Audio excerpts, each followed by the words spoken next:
comic book adaptations. Welcome to another Poprika Draft. It is me, your trusty stalwart in those things, pop culture man. Seed. We're back with yet another draft, man. In honor, this is being recorded a little bit early, but in honor of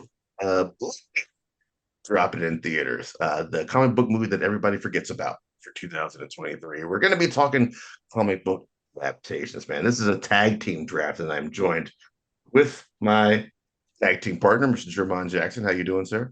I'm doing well. And we are Tag here to team back defend again. tag team back again, here to defend our damn titles. This is the last tag team draft, so this is the one we absolutely cannot fuck up. And we are going up against, man, the great folks at the Great Geek Refuge, Michael Lunsford and James Randall. How are you fellas doing today? Can't complain. Great. Glad to be here. Doing pretty good. I found out the son's a homophobe. That's not cool. I was outside for about 20 minutes to put up a pride flag, and I got sunburned in that time. The sun's just—it's like that sun from Super Mario 3, just like angry, yelling things at you, like, hey, it's fine. Why you gotta be so vocal about it? I just don't understand whatever people do behind the closed doors is fine, but I don't understand why you gotta do it out here. Man, not the UV rays getting to you, right? It's a rough time. It's a rough time. So we're here to talk about comic book adaptations. It started as the second iteration of our superhero movie draft, but a little conversation with Rambo, man. We expanded our scope, and I think it will make for a more interesting premise to open it up to all, not just the capes and tights and muscles and people who wear their underwear on the outside. So we're gonna get a little flavor of everything. The only rule is a total of 6 MCU movies may be drafted per team. Each team will be drafting 20 total movies. Now, before we get into that, man, Poprika is hosting Great Geek Refuge. Mike Rambo, you want to give a spiel on GGR, man? What it's all about? How people can check it out?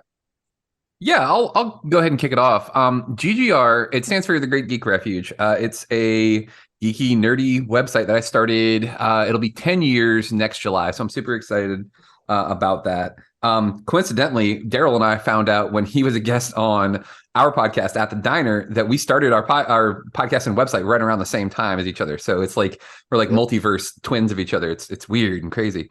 But it all started like as I went to a Comic-Con as a exhibitor. Like I had a comic book that I was pushing, and I heard these guys having this conversation about a girl in a Princess Leia outfit, the slave Princess Leia outfit, the one we all love.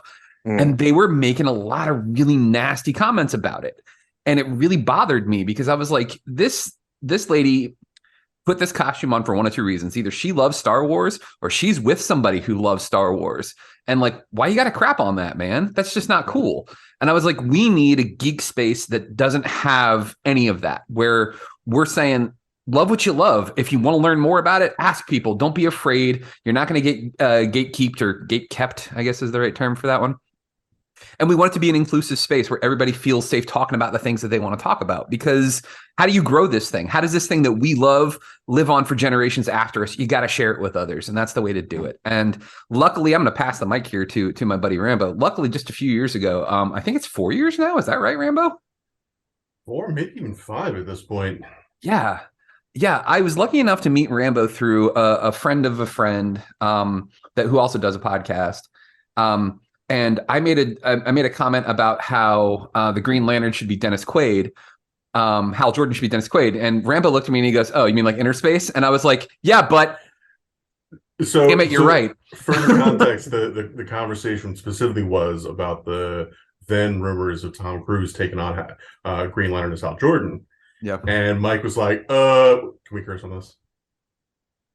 Yeah. Okay, yeah. Oh, thank you. Yeah, I've been really, really good. So he's like, "It's a fucking terrible idea. There's no way we should do that." Like, why? Because he was in Top Gun. Like, he's in one movie about being a pilot, and so now he should be a fighter pilot. And then he pitches Dennis Quaid. I was like, yeah, that movie that features that test pilot. It was a pilot, yeah, Inner Space. Nice. Rambo, I have no clue who linked us together. Mike Danes. Good old Mike Danes. That's right. Good old Mike Danes. Good old Mike Danes. I do Mike Danes. Met Mike L here. A Great Geek Refuge. Great. Saying the greatest Facebook group there is out there for all your pop culture needs. So go on there and check them. For now, all the friendly shit's over, and it's time to get to battle on this comic book adaptations draft because you are guests. We will give you a first pick. So, what is the overall number one draft pick of the comic book adaptations? What are y'all going with first? Wait, before we get into that, do y'all have any kind of strategy or y'all just off the top of the heads? The pause tells me everything. The plan was that we were gonna, take an hour or so and kind of like rank our list and because there's a master list that we both went over, and we were gonna go through and rank everything, and then I didn't take my ADHD meds today and did not track my time properly, and then when I was ready to hop on and talk about it, microphone wasn't working like son of a bitch. So no, we're gonna have to pull Bill O'Reilly and do it live. First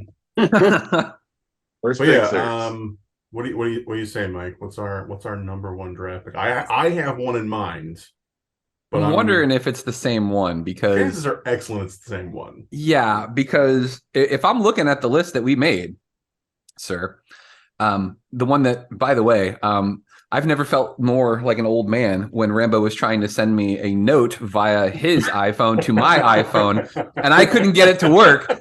And it just, like, for any of you who have seen the movie Cloudy with a Chance of Meatballs, it made me think of the part where Flynn calls his dad, and he's trying to get him to like drag a file onto the desktop, and his dad literally exactly.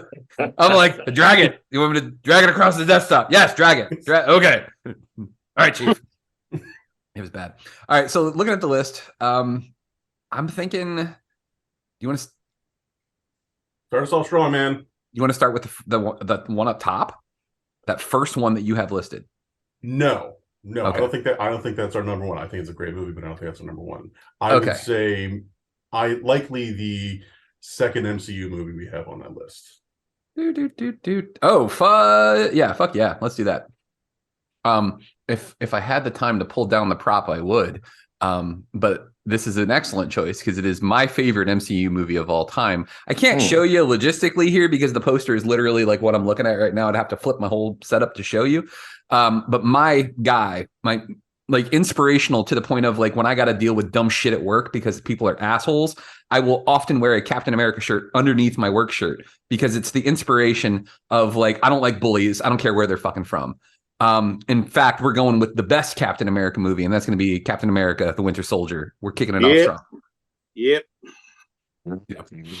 Yeah, it's one of those movies like before, because I've always loved comics. I've read comics, but I was never like really, really well versed in Captain America, and it kind of worked backwards. Where when the MCU movie started coming out, I was like, wow, this is a really good adaptation. Joe Johnston directed the first one, which also another movie that, he did that I absolutely loved as a kid was The Rocketeer. I love his style that he does. I love that like 1940s golden era of Hollywood thing that he loves doing. It really like made me fall in love with the character. And I went back and realized I'm Jewish, and realizing that the creators were Jewish as well and what he represented. I mean, the war hadn't even started yet, and the first Captain America issue is Cap punching Hitler right in the jaw. Like now Nazis. That showed where this character stood. And shout out to Chris Evans, man. Like he nailed that character and like made me love that character even more than I ever did when I was a kid. And Winter Soldier was it was the perfect, in my opinion, the perfect MCU movie. The perfect comic book movie. It was balanced. It was exciting. There was intrigue. Like it kept you guessing. Like fucking Robert Redford's a bad guy. No, come on. He's too handsome to be a bad guy. What the fuck is that? Like just an absolute great movie. Introducing Bucky, bringing him back. Like it was. I put that in the category of movies that I have very little flaws that I can find. Yeah, I've rambled on about my favorite superhero now for a while. Rambo, what say you, man? Yeah, what say you, Rambo? I mean, I remember seeing the trailers for it and being like, oh man, I can't believe they're actually like leaning in this hard, this quick on adapting like modern comic stuff.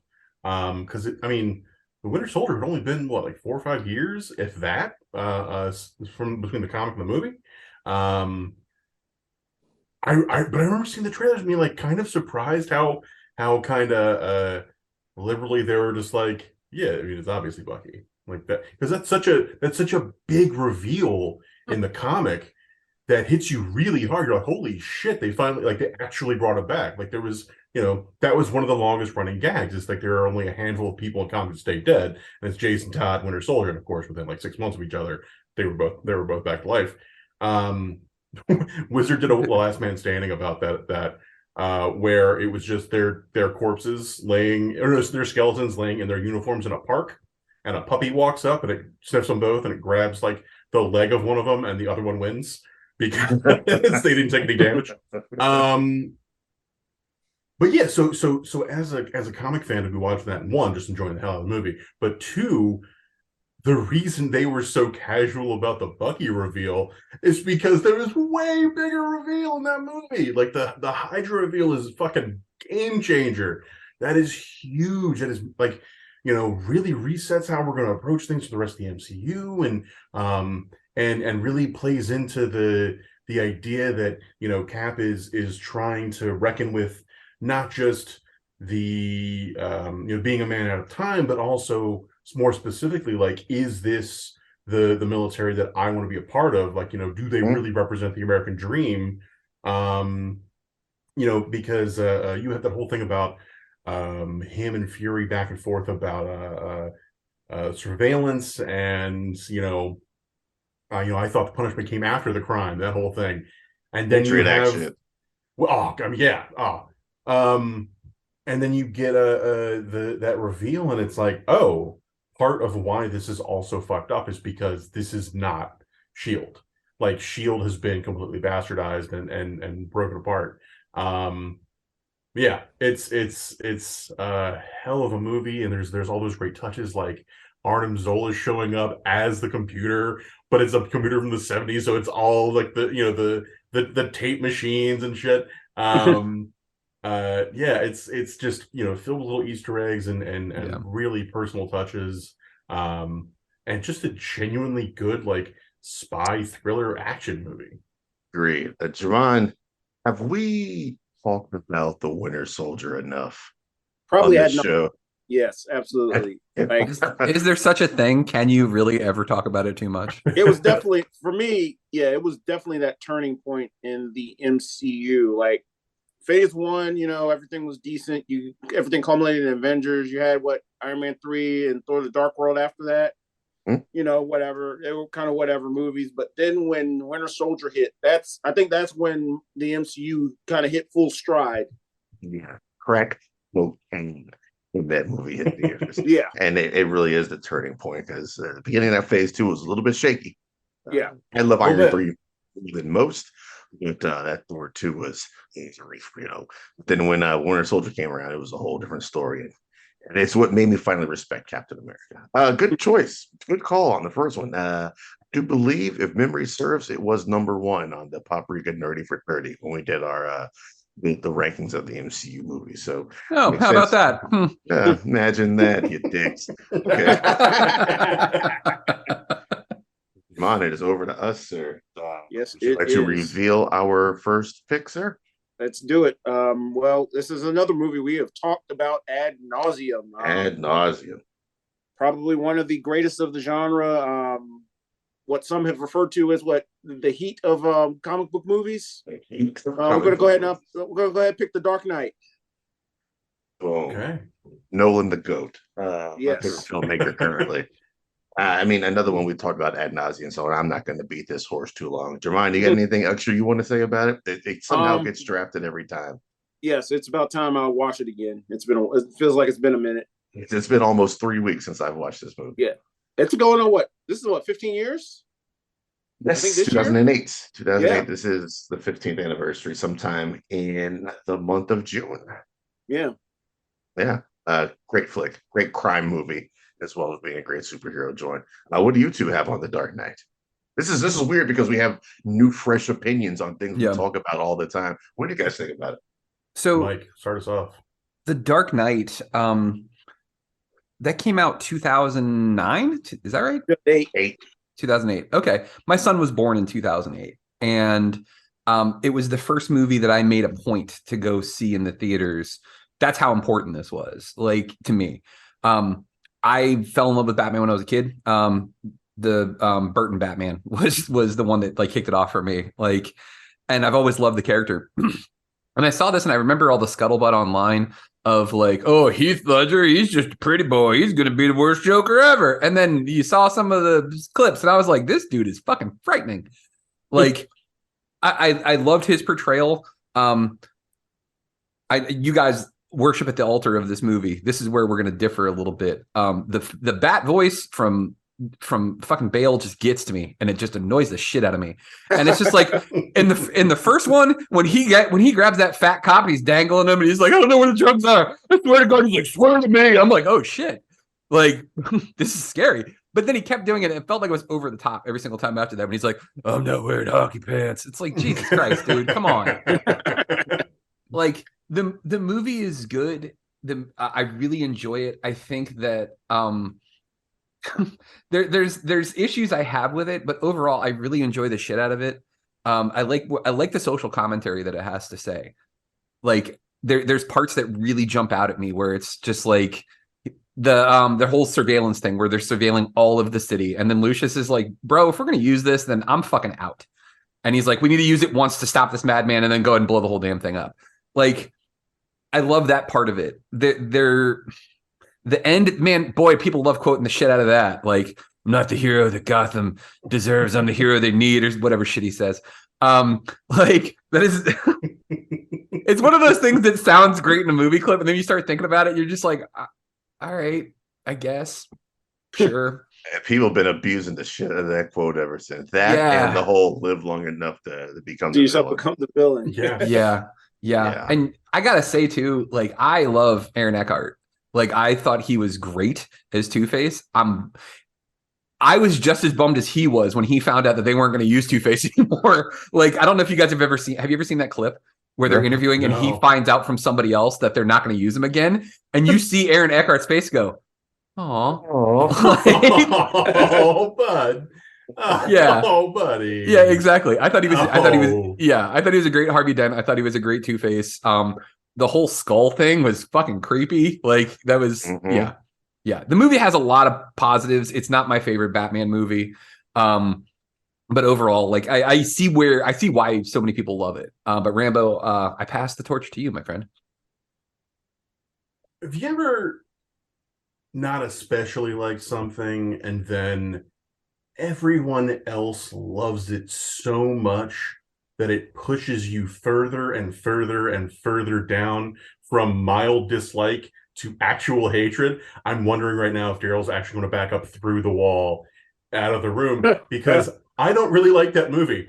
I think that Ledger's performance is rock solid and phenomenal. I think that Eckhart's Two-Face is fucking great. I think the design is fantastic. I really love the new bat suit that they have in that movie, which they basically just carry through into the next movie, which, fun fact, is pretty much just a reused design from George Miller's Justice League movie. Makes sense. Yeah, that plot is garbage. The fucking prisoner dilemma scene is so fucking stupid. It makes me so angry. You know what happens every time in the prisoner's dilemma? They push the button. Every time they push the button. And not only do they do that, it's also kind of racist, because they had the giant, the biggest, blackest person they could find, which is fucking Tommy Tiny Zeus Lister, as a prisoner. Get it? Because it's the prisoner's dilemma. So they had him be the one to be like, we're not going to do that. Why not? Why wouldn't you do that? First of all, you live in Gotham. All of you are garbage. All of you are terrible people. But no. This is the one group of people, and it happens to be a criminal himself who is going to be the one shining example of man. Fuck that shit. It's stupid. That's the thing. I don't really hate this movie. Are you sure? All I've heard since it dropped was it's incredible. It's the best thing ever. It's It's the best Batman movie. It is the best comic book movie. It is. I'm like, okay. I'm glad it's a thing you like. I have a lot of feelings about it overall, but for the most part, the things I don't like, I really don't like. But overall, I just think it's okay. There is a Manchurian Candidate vibe to it when you ask people about it. When they're like, "What's the best movie?" The Dark Knight is the best movie that I've ever seen in my life. And yeah, okay. Like, you can almost hear like the click, and they activate. Bring Sinatra out of the grave. The Dark Knight. I don't know, man. Like I think the opening is really fucking cool. I think Ledger did a great job. I don't think that movie would have nearly the following it does if he hadn't died. Ooh. Yeah. I think that has added this whole like weird mystique to it where people are like, oh, the Joker got in his head and he killed him. No, he accidentally overdosed on fucking Ambien and alcohol. Right. It was a mistake, and that's how he died.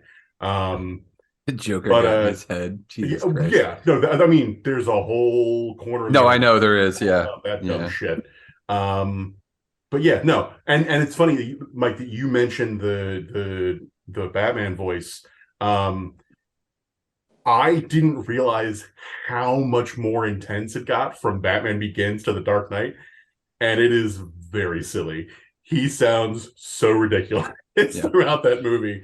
I mean, hell, in the interrogation scene, the Joker is not the one that looks like the crazy guy. No. And I think that's also part of it. I think Nolan ultimately is telling a story about a Batman that's just insane. About it, he's like, yeah, if a rich man dresses up as a bat and runs around and punches people, he's a fucking crazy person. And so you weigh that against like Ledger's Joker, and it ends up being this kind of like counterbalance. I don't know. I will say this: he is the funniest Joker. Well, one of the funnier Jokers. Unlike the Killing Joke, he actually tells a funny joke. He tells two of them. When he does, he goes, "You want to watch me make this pencil disappear?" Like I knew what he was going to do. Incredible intro. Ta-da! Incredible intro. Yeah. And when he's like, "I want my call. I want my phone call. I want my phone call." Like. Jermone, you got anything else to put on it? No, please. Sorry, yeah, I've said enough. No, I think that sums it up. Yeah, we've talked about this movie again at length, ad nauseum.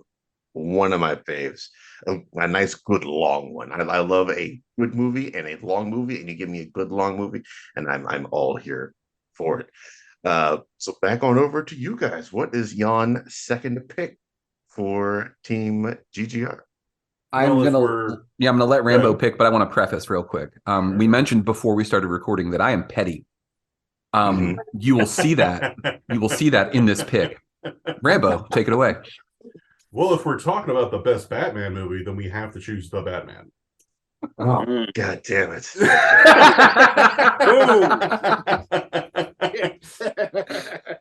We we got to take that off the board because I mean. Come on, man. Come on. Thumb drive. Come on.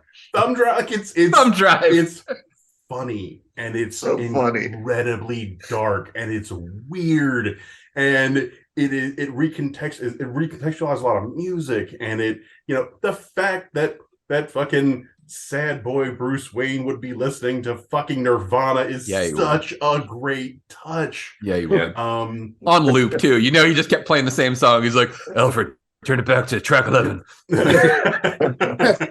he just has a playlist that's something in the way like 100 times. Spotify is horrible. It's the violence in it is fucking really well choreographed, interesting to watch. You can really follow it, which is cool. Like, and that was one of the things that always kind of bugged me about.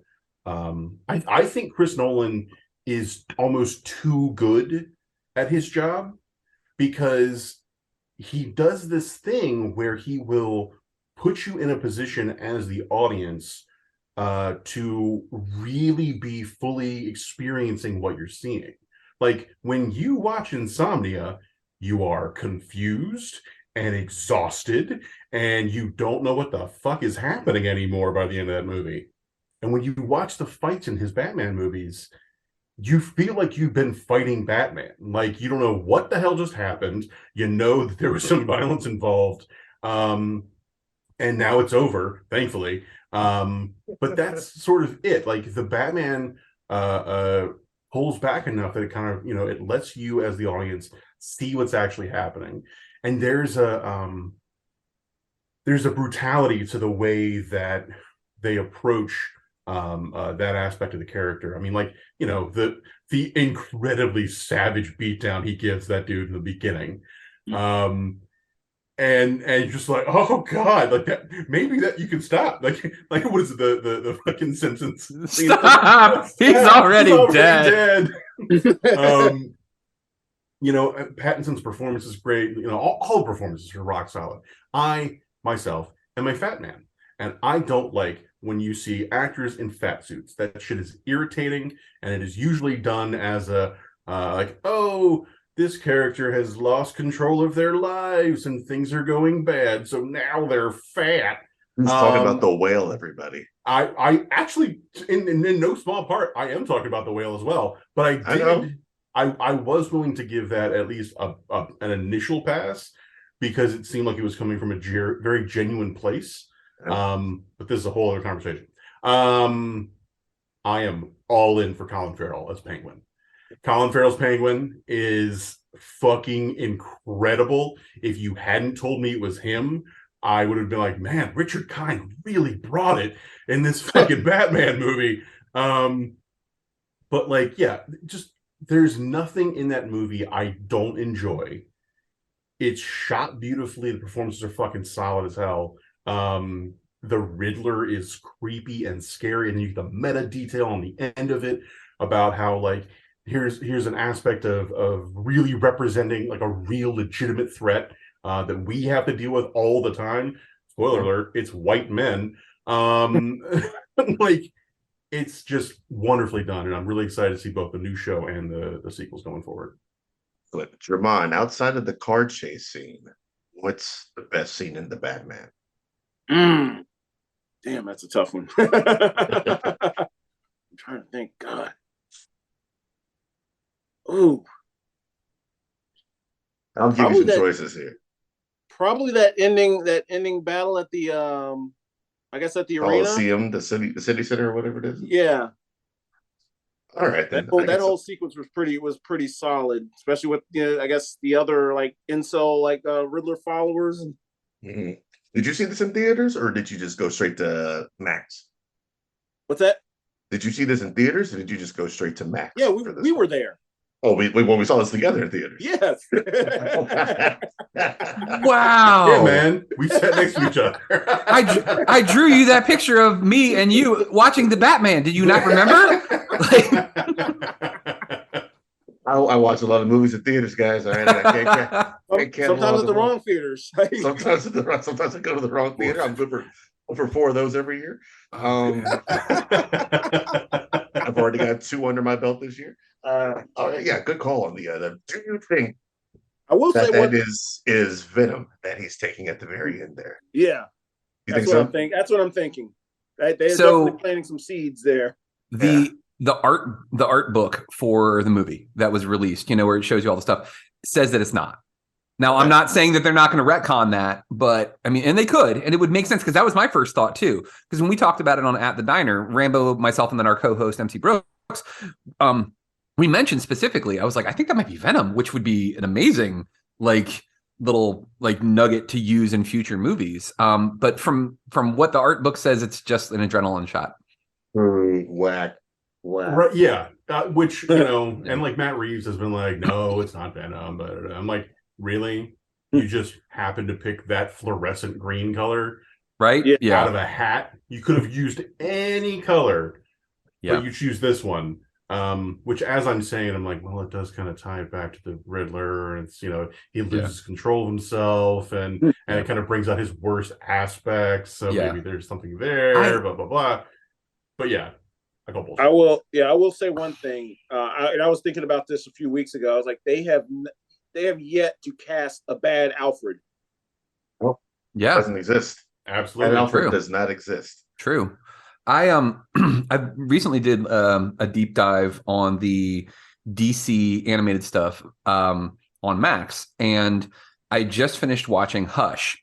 And one of the things that I like, I obviously I saw the Batman before I saw the Hush adaptation they did. But one of the things that I love about the Batman is that they actually pay homage to something that I love about Hush is that Batman and Nightwing keep calling the Riddler a C-lister, and it fucking kills me every time because he's such a fucking douche. Like the Riddler is so lame. He's so lame.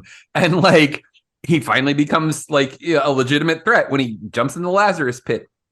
And when fucking Paul Dano played him, because that was the first time I'm like, shit, the Riddler is scary. Like, it wasn't just like this goofball Frank Gorshin / Jim Carrey, like over the top. Let me tell some goofy jokes. No, these riddles are as he's murdering people. He's a serial killer. But then you find out why, and you're like, wow, fuck, Gotham City is a shithole. I and love like, Gotham. Yeah, and like, I mean, it's a great. It is. Yeah. It's a character. literal fucking like plot device. That is Yeah. primary conflict. Oh yeah, as a city. Right on. To go through all that to get a man to step out of a nightclub. It's just like right. Yeah. But like on top of that, what they ended up doing with the Riddler was genius, because normally your heroes are infallible for the most part, right? But they did something with the Batman that was fucking genius. And it's when he's at Arkham and he's talking to the Riddler, and the Riddler is just like, hey, we're buds, man. Like we're tight, right?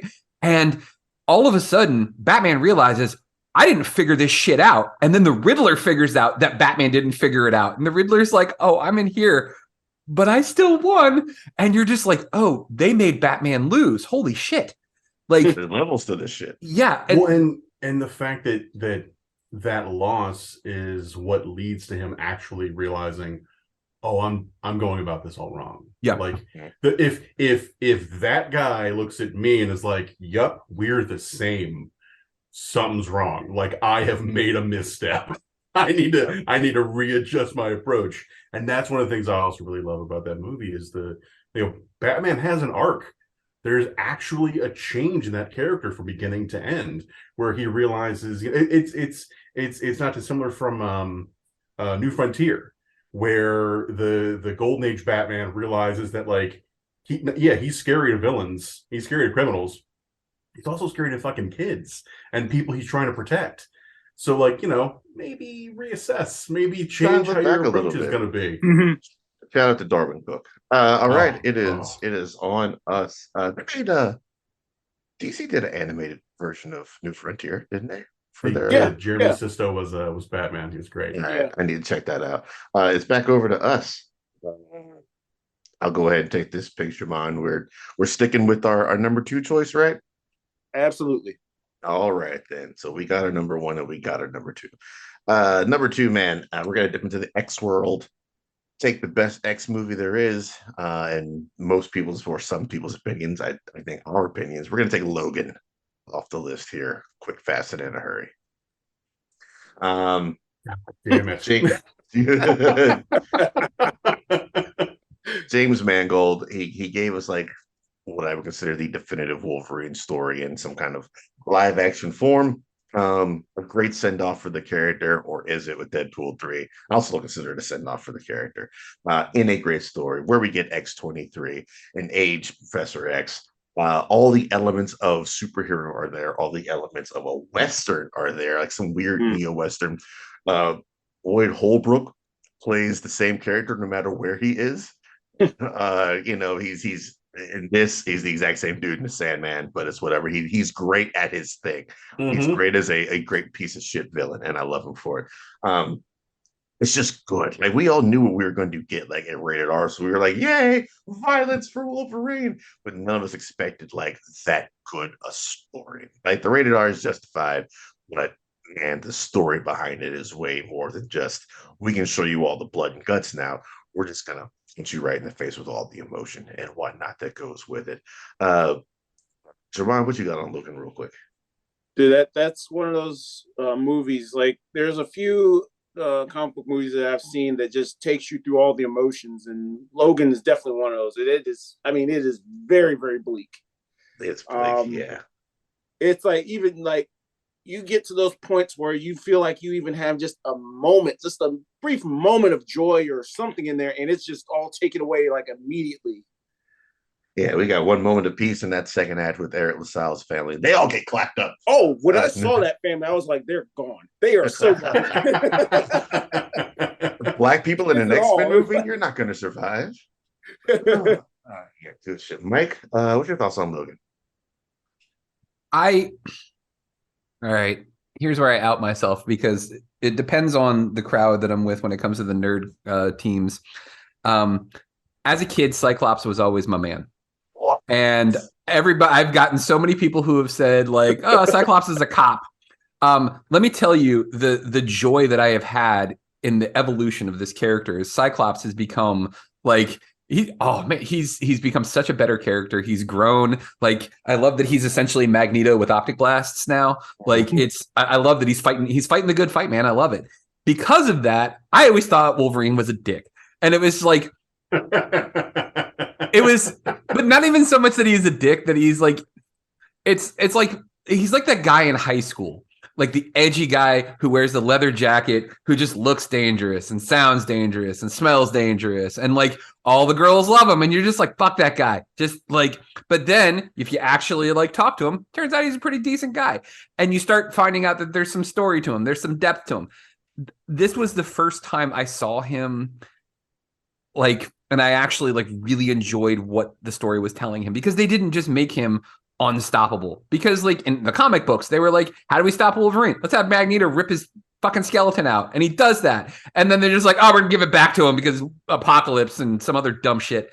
Like, there were stakes this time. Like, everything, you needed to put Wolverine in a situation like this, and this was done masterfully. And like, God damn, Patrick Stewart was just gut-wrenching in this movie. Like, seeing the man who was trying to bring peace to humanity and mutants, and like just seeing the state that he was in, and watching, it was rough, man. It was rough. And I really enjoyed this movie from start to finish. I put it in that same category. It's one of those few movies that I think that it's really hard to find flaws in. There's very few issues with this film from start to finish. Agreed. Yeah, Rambo, you got anything on it? What do you think, Jermone? I was going to say, I think a case could have been made for Patrick Stewart to have gotten an Oscar nod on that one for Best Supporting Actor, because that performance, goodness. Oh, whenever anybody says that, I'm like, before I co-sign on any statements, I need to see who else won. Let me see who else was nominated. So that had been the 2018 Academy Awards. Rambo, what do you have on Logan while I'm looking this up real quick?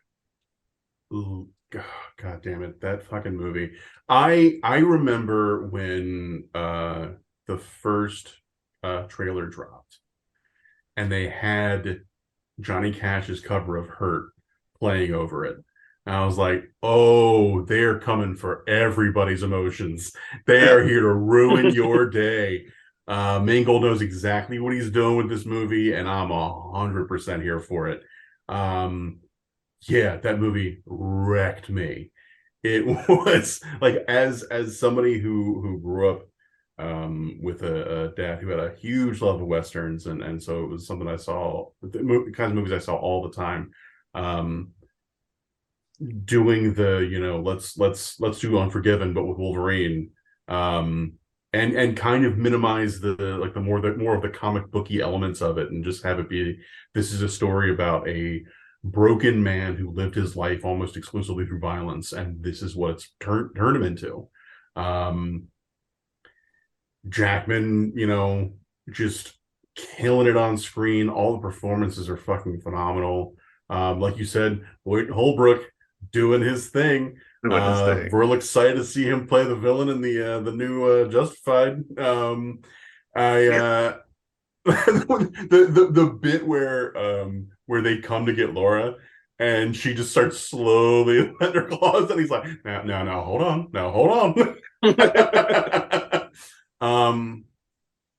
You the first time I think we really see Wolverine as being like especially dangerous in those movies is in X2.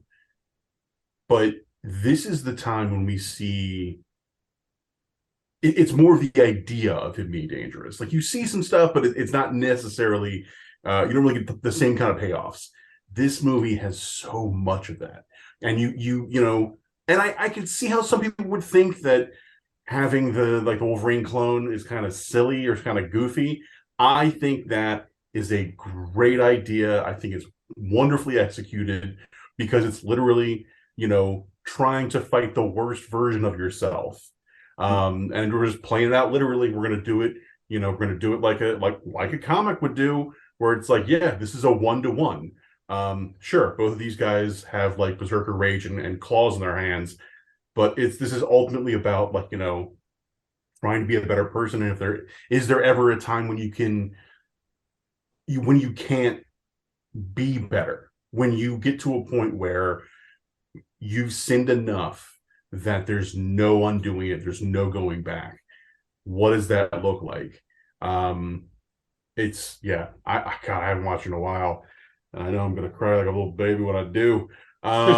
Yeah, I gotta watch it again too. That the whole theater I was in. Oh yeah, it's just like dad feels across the fucking room.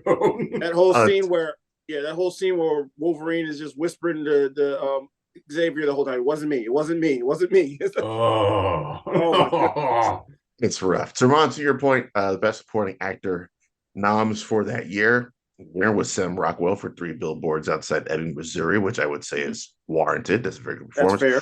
Willem Dafoe in The Florida Project is also a good performance. Woody Harrelson for 3 Billboards was also nominated.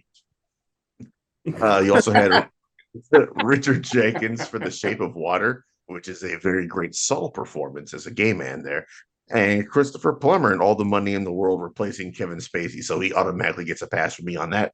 Yeah, we can go ahead and get Woody Harrelson up out of there. Get Patrick Stewart in there. I don't know if he's win worthy, but definitely nom worthy, I would say. Yeah, I think so. All right. Geek Refuge. Back over to you for your third. Thanks, fellas. So for our third pick, just treating it like you were, you know, like, hey, let's go over to the Great Geek Refuge, who's live right now in New York City. Yeah, exactly. Yeah. And then you have that weird delay. Yeah. And you just stare at the camera for like 5 seconds. Thanks, guys. All right. Yeah. Okay. Yeah. I didn't watch the first one because fuck it, who cares? The movie was dumb and it just like didn't seem exciting and like whatever. But then when I heard that they were going to give it a second shot, they weren't really going to pay attention to the first one.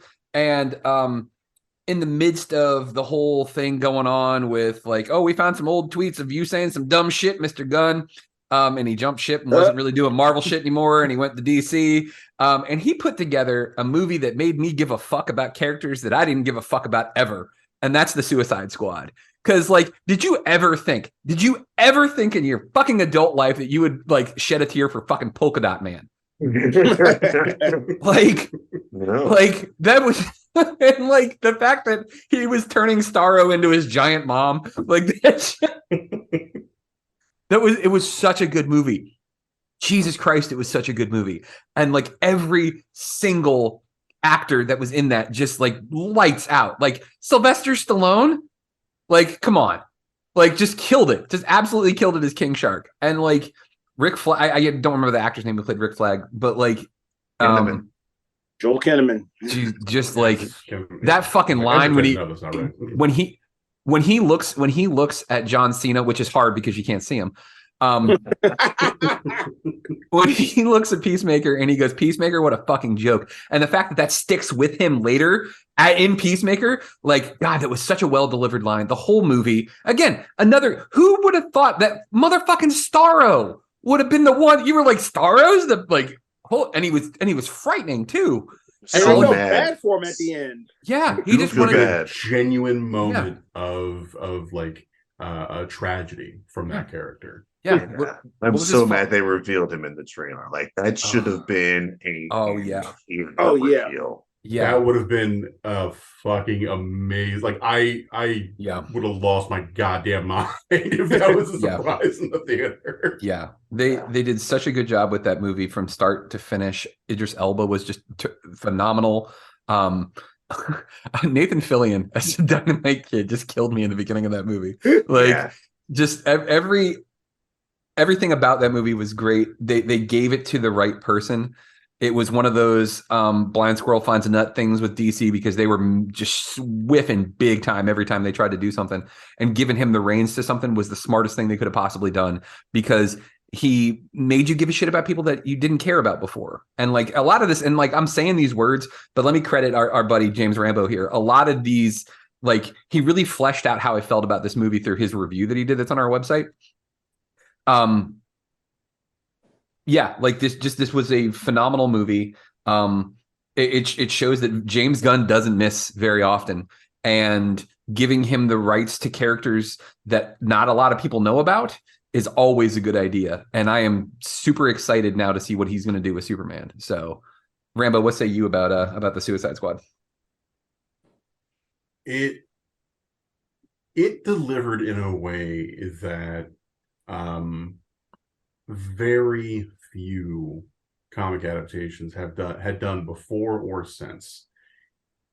Gunn has this sensibility about um we as nerds talk a lot about being true to the source material and really capturing the essence of certain characters, and his approach to things, he manages to distill characters in such a way that even when there are significant changes to in his approach, you still get exactly what you're hoping for from those characters.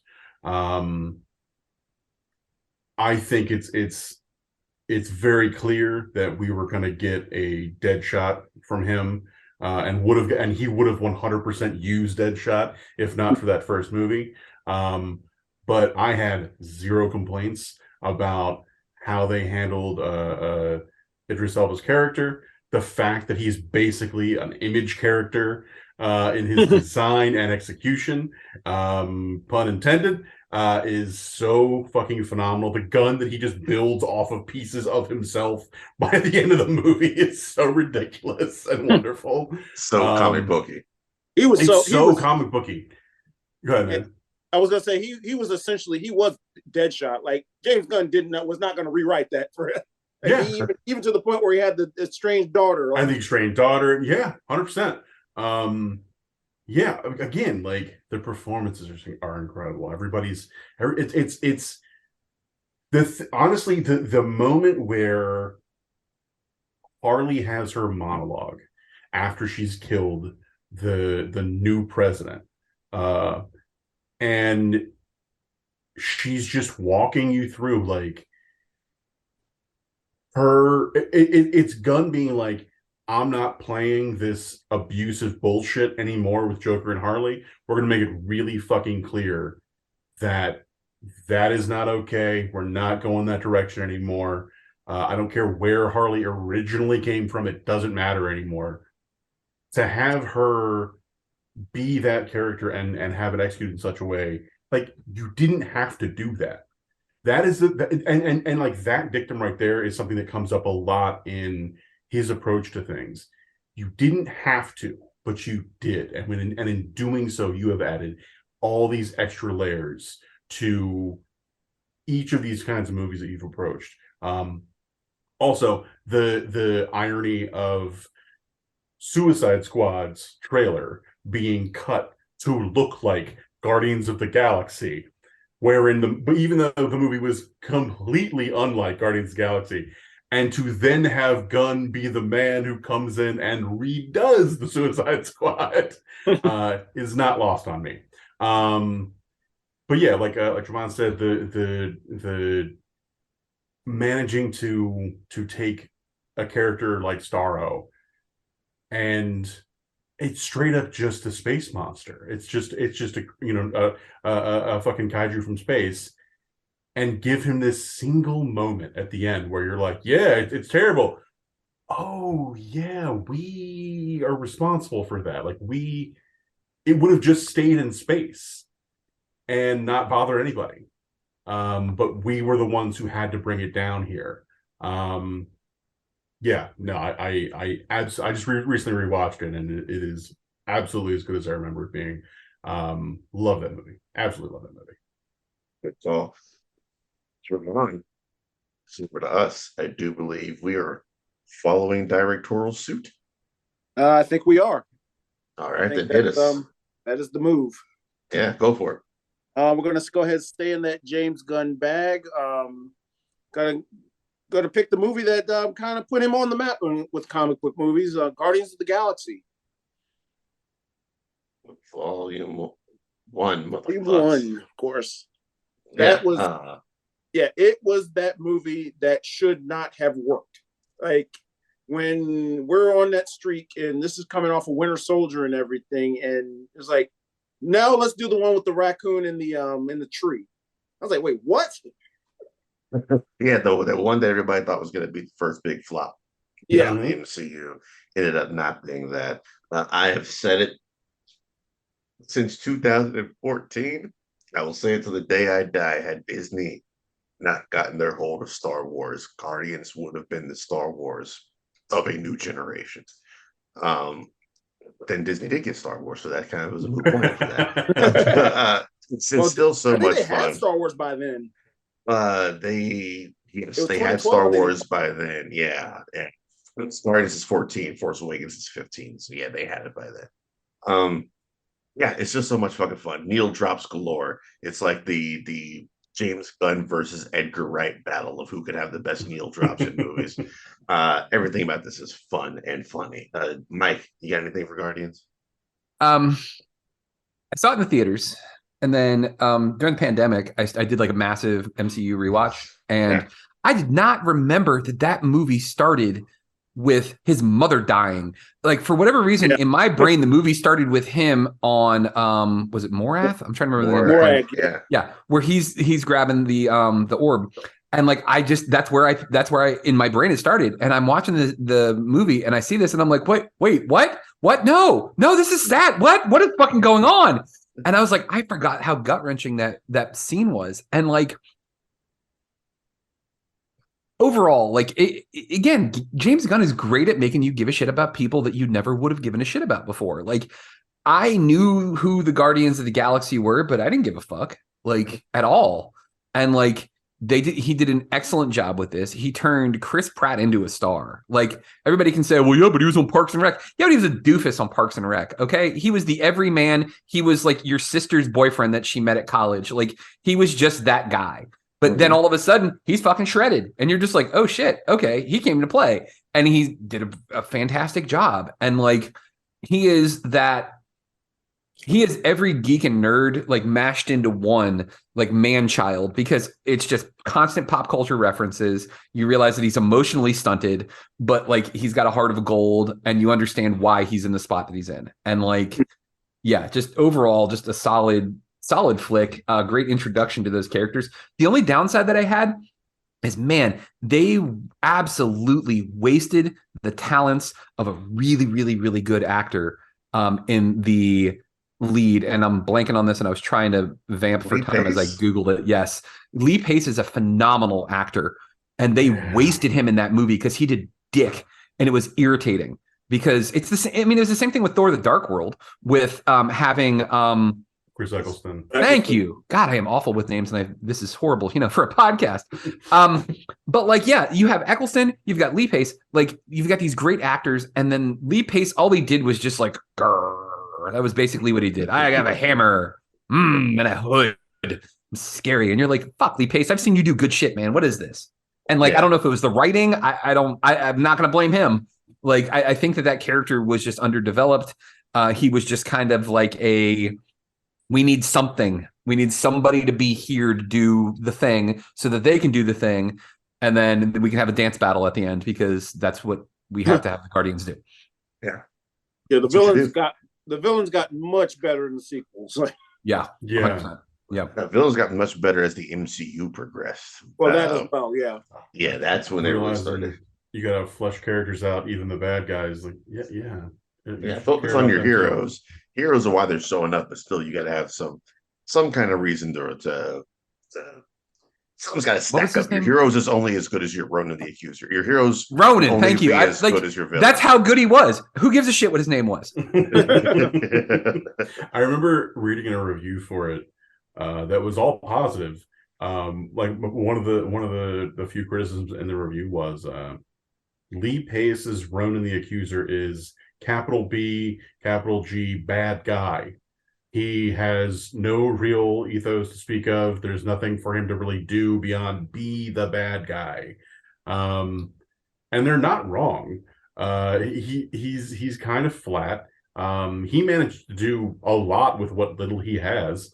But it's there's not a lot of there. The There's potential is there, like a religious zealot who's just out here slaughtering people in droves. Like there's something there, but they just didn't devote enough screen time to it. Yeah, it's a bummer. Hate to see it. Team GGR, your fourth pick. Mike, you're on mute. Muted. There you go. Hilarious. This is all you, bud. Go ahead. Start us off. So I recently turned 39. And Oh no. It's beginning of the end. My memory has never been especially good in terms of like, bits and pieces of my childhood. Some would say that's a bad thing. But there are a couple of like particular highlights I remember. And I do remember being, I must have been like 6 or 7 years old, and going to a birthday party for a cousin of mine. And we went to the movies, and I remember seeing Teenage Mutant Ninja Turtles. Oh.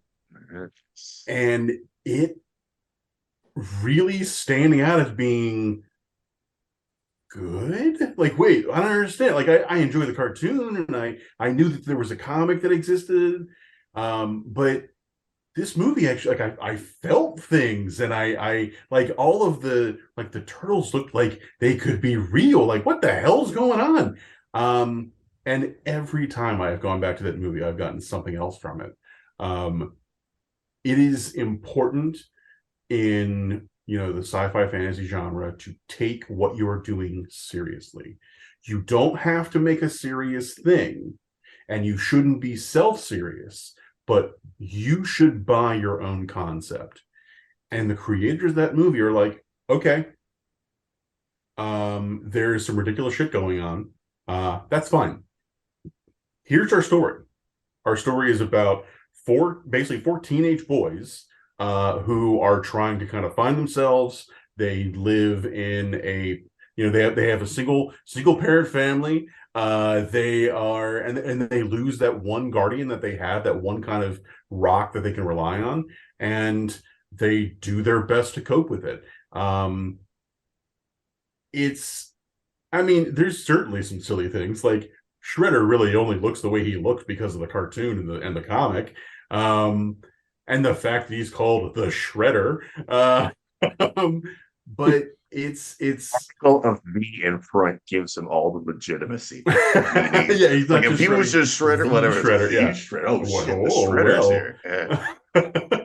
It like the best of these movies, it manages to balance humor and heart and action and be silly without being stupid. It's very quotable.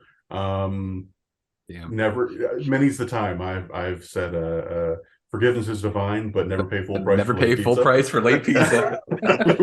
All right, Mike, what you got on it? You got any more, Rambo? No, I mean that's really it. Like I think it's the effects will hold up. It's beautifully rendered and a genuinely great movie, particularly when you weigh it against the rest of that franchise, at least from those movies. Ooh, you know what? I will not stand for the slander of Teenage Mutant Ninja Turtles 2, The Secret of the Ooze, featuring Vanilla Ice. Had its own rap song. Turtles in Time. So there's Rambo mentioned it, like it's so quotable, but like a perfect example is like that the quotes are not out of they're not just like funny little quips, man. The fact that Michelangelo is quoting Alexander Pope, a Christian philosopher of the 1700s, when he says forgiveness is divine, but never pay full price for late pizza.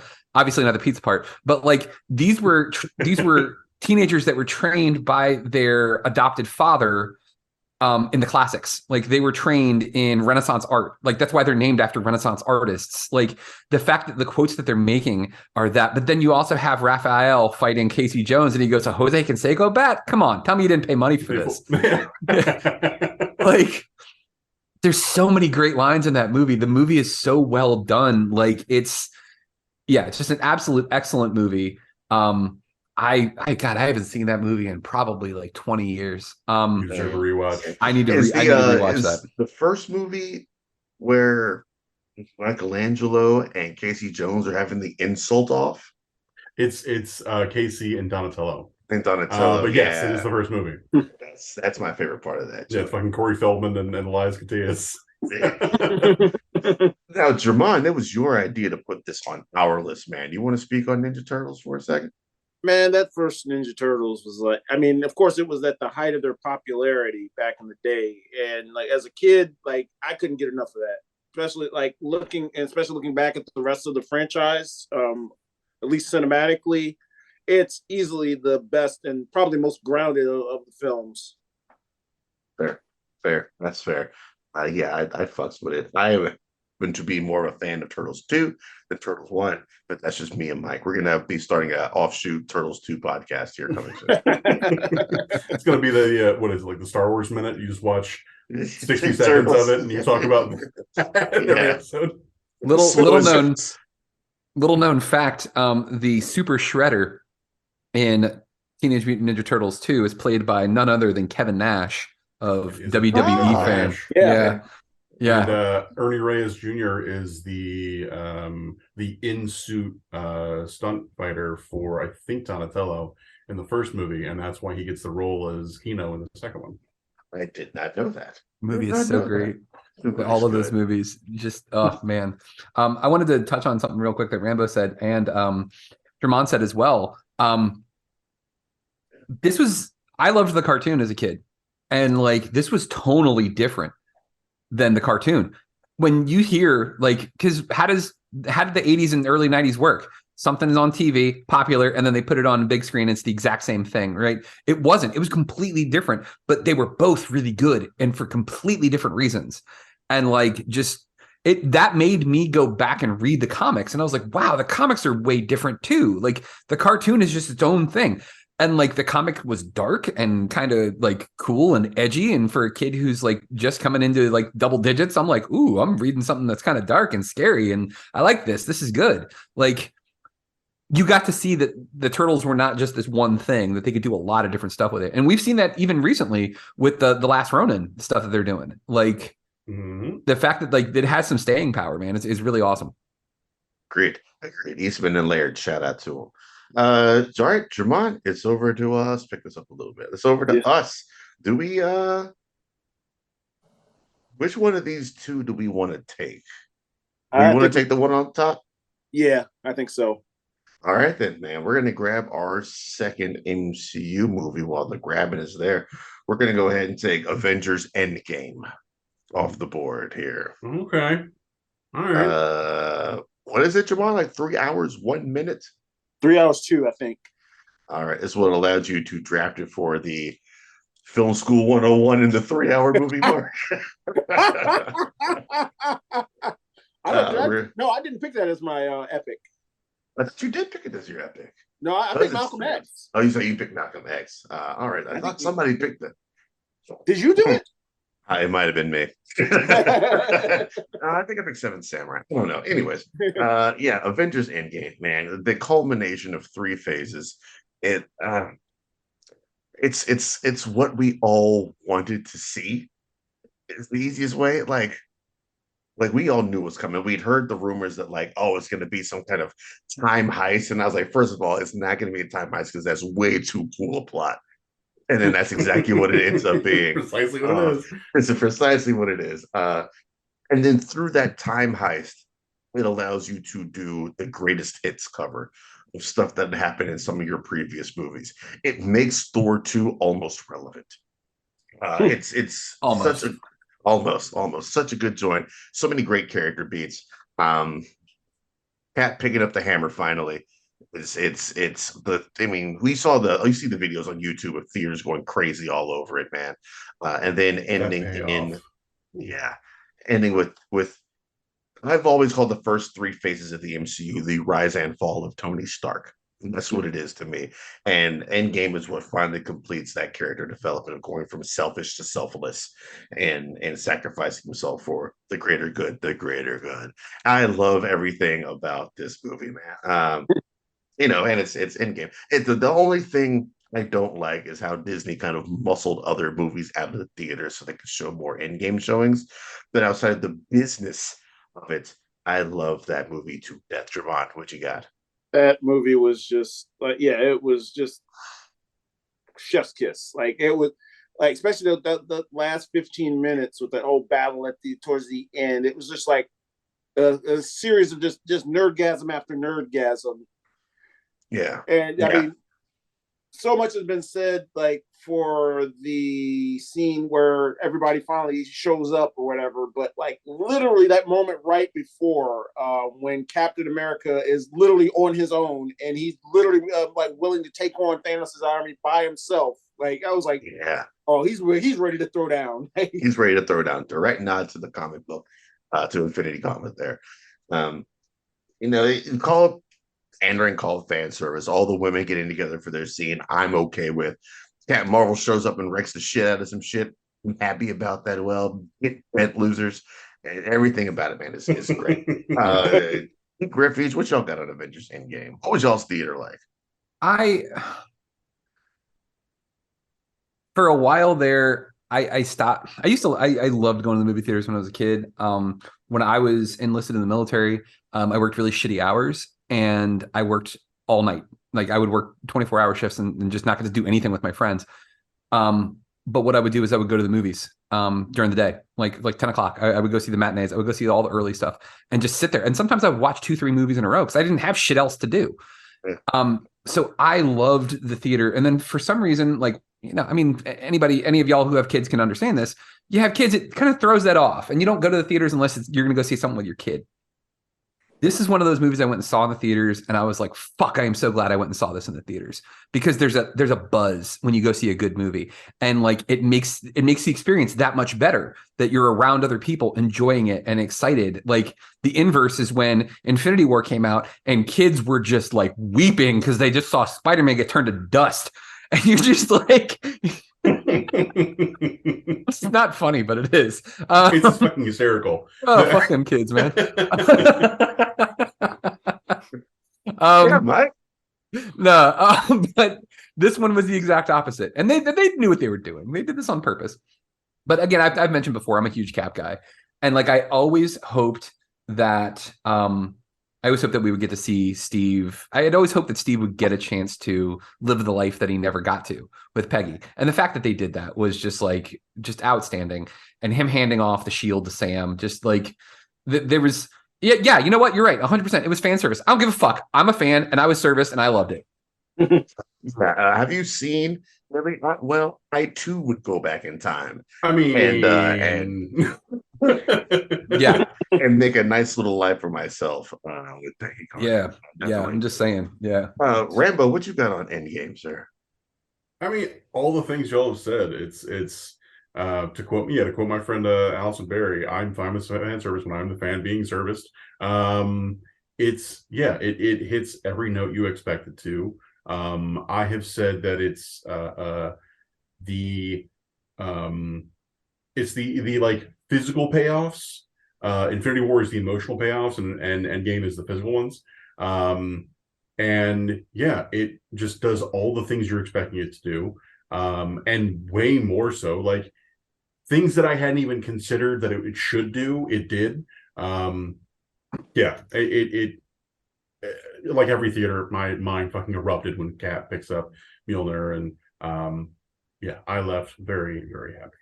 Yes, incredibly emotionally satisfied with how that movie ends. All right, back over to Team GGR. Where are you guys going next? We got to start at the OG, man. Since we're doing the MCU stuff, like you can't do MCU stuff if you don't have Iron Man.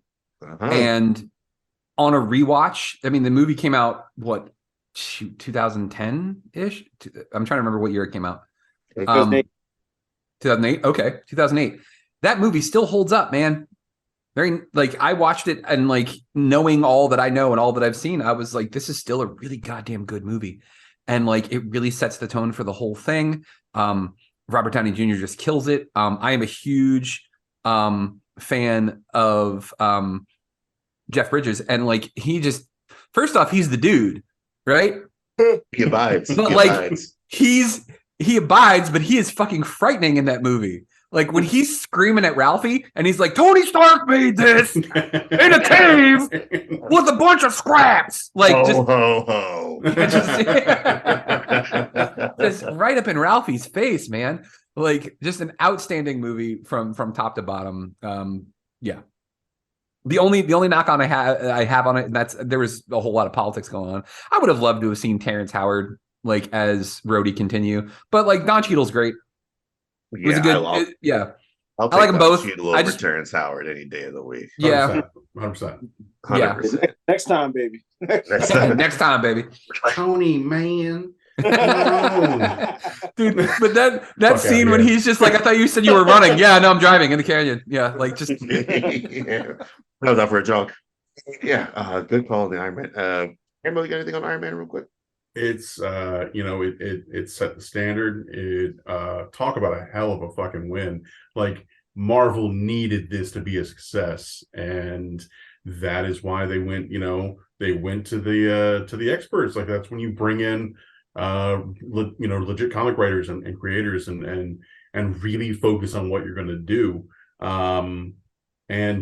Kills it. RDJ is fucking Tony's is classic. Sets a standard with regard to the mid credits. It gives us the first Avengers tease. All these things.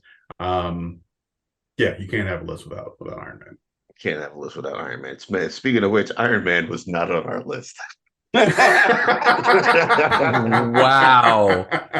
Yes, that's great. I didn't even bother. The fucking audacity. Yeah, we'll see how this plays out. All right, it's back over to Team Poprika. I'm looking at the list, Jermone. I feel like we got 2 MCUs in a row, right? But do we? I feel like we pick up that next one and then we hold back for a second. Yeah, I think because I feel like you pick up the next one and you kind of get the whole story, right? Yeah. Let's go ahead and get the set. All right, then go for it, sir. What are we going with next? Yes, well, we've got Avengers Endgame as our last pick, so it would only make sense for us to pick up Infinity War as well. Yeah, that way we got both sets, and that is we're halfway to our MCU. Let's talk about Infinity War, there, Mr. Jackson. Infinity War should have been an absolute mess.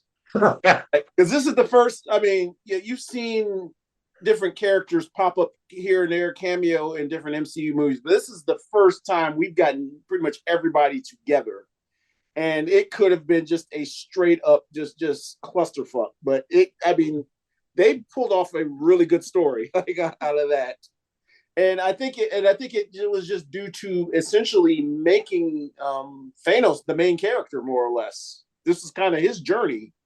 Yeah, we kind of get the villain's journey in this movie, which you don't really see all that often. And they said the writers, Marcus and McFeely, said they wanted their version of a Darth Vader. And I'll say that for the most part, they succeeded. They gave us a memorable character with some memorable lines, appropriately menacing as fuck. Shout out to Alan Silvestri with those trombones coming in whenever else is on the screen. Mike, question: which is the better movie, Endgame or Infinity War? Mike went into prayer mode for a second. Endgame's more satisfying. Infinity War, I feel, is the better movie. I agree 100%. I think Infinity War is a better movie. Infinity War is Empire Strikes Back, and Endgame is Return of the Jedi. That's right. Green lightsabers and all, which is weird. Oh Rambo. yeah, but Ewoks dancing and shit at the end. Yeah, no, it's great. Yeah. Rambo. Same question. What's the better movie, Endgame or Infinity War? You know, the better movie is probably Infinity War. The one I've watched more is Endgame. Yeah. Right. I do remember being fucking shell shocked at the end of Infinity War, sitting in the theater. I managed to screen it early with some coworkers when I was working at the theater, and we're all like, "What the fuck?" Did it? But yeah, fucking oh god, man, hits you right in the solar plexus, and everybody fucking hated Star-Lord. God damn, you were like, if you would have been a goddamn grown up and just let everybody handle this shit, this would have been over. But no, you and your man-child bullshit. At least he at least acknowledged it finally. Yeah, he acknowledged it in Guardians 3, right? Yeah. Yeah, he acknowledged it. Yeah, my fault. Jermone, same question. Infinity War, Endgame, which is the better movie? That's a tough one. Yeah. Yeah. Infinity War probably is the better movie, but I always lean towards Endgame just for those moments. Usually. Mm-hmm. All right. Right on. All right. That was. I think that was one of those movies where, because I like watching the squares in the theater, watching it. People that aren't like versed in comics and stuff, because seeing their reactions to things was just like, because it was like just dead silence, and then when it just like the movie just went to black, like it was like, whoa, what? Yeah, no music, nothing. Yeah. Right. Great Refuge. We are going to we're going to pull an audible here because we like the MCU stuff, and we're seeing a pattern here. We're going to break the pattern a little bit. Yeah, but there's a rush for MCU movies all of a sudden. Okay, it's all right. Plenty of time. You know, we got a strategy here. We're going back to the angsty teenage days. We're going to the days when you listen to shit like Nirvana and you listen to Stone Temple Pilots, because Stone Temple Pilots was very, very, very heavily featured in their soundtrack for this movie. And if you don't hear that song Plush and you can see Eric Draven doing a goddamn front flip with guns in his hands, blasting motherfuckers, then we're not friends. We're picking The Crow because shaking his head so hard. Because that fucking movie slaps so hard. I love The Crow. Like it, and again, too, I think I was like 13 when that movie came out, and I'm just like, this movie, it literally was like The Crow, starring Brandon Lee, is for you, Mike Lunsford. Go watch this shit now. And I was like, okay, I will. Yeah, man. I didn't like movies. Just weren't a thing. My family really did. Like my parents might occasionally, like maybe twice a year, go out and watch something. So I didn't really start watching movies until I was a person in the military. And I watched The Crow, and I was like, "Oh my god, this is the best movie ever made by human hands." And then there's nothing faulted. What is it about The Crow, Mike, that does it for you? If I remember correctly, it was rated R. Yes. If I remember correctly. Oh yeah. Yeah. My punk ass snuck into that movie and saw it before I was supposed to. Because you know how it goes. One person goes in who has an older brother, they buy tickets, and then they hold open the exit door and you walk through the exit door. Hey, shout out to AMC and Woodbridge for not watching your exit doors. Definitely snuck in to watch that movie and loved the shit out of it. Because there was also that, like, I'm not supposed to be here. I'm not supposed to be watching this movie right now. There was that. But then I think I can think of musical moments where like you heard music and it changed your life. You were just like, holy shit, what is this? I just mentioned it before, like Nirvana, like hearing that the first time when I was a kid, I was like, I've never heard anything like this. Watching that movie was the first time I was like, wow, there's a lot of violence, but this is a really, really good story. This is a really good movie. I remember it clicking in my brain. I was like, this isn't like, well, no, I can't even say that because RoboCop isn't just like wanton violence. RoboCop also has some subtext too. This was a movie that had a lot of commentary in RoboCop. Yeah. Oh yeah. Yeah.